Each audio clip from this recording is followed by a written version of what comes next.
तर आज आपण बनवणार आहे ढाबा स्टाईल काजू मसाला। हे बघा किती सुंदर आणि टेस्टी अशी भाजी आपली बनवून तयार झाली आहे।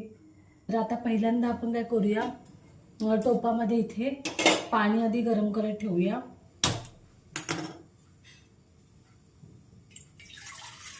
मोठा कांदा मी बारीक चिरून घेतला, असा मोठा कांदा एक घेऊ शकता तुम्ही। आता 3 माणसाच्या क्वांटिटीच्या हिशोबाने तुम्ही एक मोठा कांदा बारीक चिरून घेऊ शकता मोठा। तर तो कांदा मी यामध्ये घालणार आहे। त्यानंतर आपल्याला यामध्ये घालायचे काजू, 10 काजू घालून घेते। 2 टोमॅटो मी असे चिरून घेतले। तर या टोमॅटोची आपल्याला प्युरी करून घ्यायची आहे मिक्सरला। अशा प्रकारे मी आले लसूणची पेस्ट करून घेतले। तुम्ही खलबत्त्यामध्ये पण करू शकता, मिक्सरमध्ये पण करू शकता। पण मिक्सरमध्ये जर केली तर ते खूपच बारीक होते। तर अशी जरा दाणेदार अशी राहिली ना तर ती टेस्ट चांगली येते त्याची। आपला कांदा आणि काजू पण 5 मिनिटं मी शिजत ठेवला होता, तर तो चांगला शिजला गेलाय। तर आता आपण गॅस बंद करून घेऊया आणि गाळून घेऊया।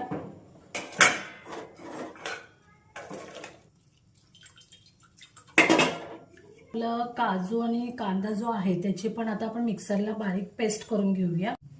आता इथे बघा आपला टोमॅटोची प्युरी पण तयार आहे, आले लसणाची पेस्ट तयार आहे। एक कांदा मी असा बारीक चिरून घेतलाय, बारीक बघा असा बारीक चिरून घ्यायचा कांदा एक। त्यानंतर इथे आपली पेस्ट पण तयार झाली आहे काजूची।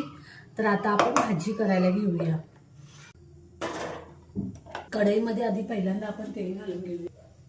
तेल तापलं की यामध्ये आपण काय करूया, आपले काजू घेतले तर आता आपण तेलामध्ये ते फ्राय करून घेऊया। 1 चमचा जिरं घालूया, तेजपत्त्याची पानं घालूया। घालायचं आपल्याला आले लसणाची पेस्ट। त्यानंतर एक कांदा जो घेतला होता बारीक चिरून तो पण यामध्ये घालूया। टोमॅटोची प्युरी,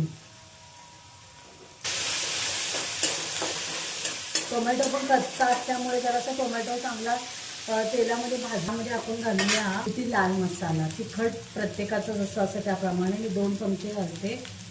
त्यानंतर गरम मसाला अर्धा चमचा घालूया।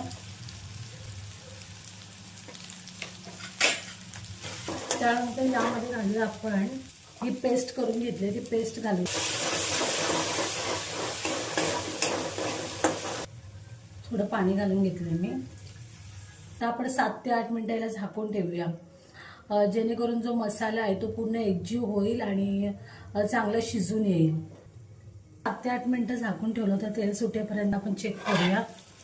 एका बाजूने मस्तपैकी तेल पण सुटलंय।